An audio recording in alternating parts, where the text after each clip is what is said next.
Smučarka Mojca tekmuje v vseh 5 disciplinah za svetovni pokal v alpskem smučanju. V smuku, kjer drvi tudi prek 130 km/h, slalomu, ki je najpočasnejša, a tehnično najzahtevnejša disciplina, v hitrejšem veleslalomu, še hitrejšem superveleslalomu ter v kombinaciji, ki je sestavljena iz ene vožnje slaloma in iz ali smukaške ali pa superveleslalomske vožnje. Točke dobi, če se na posamezni tekmi uvrsti med 30 najboljših, sešteva jih komisija Mednarodne smučarske zveze FIS.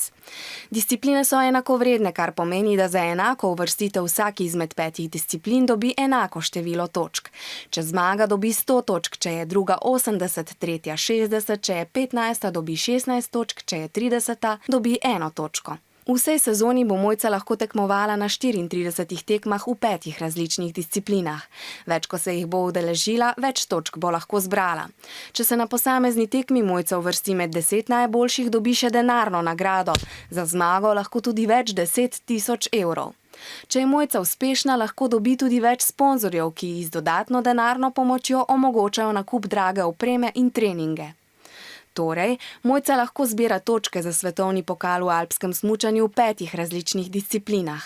Dobi jih, če je na tekmovanju med prvimi 30.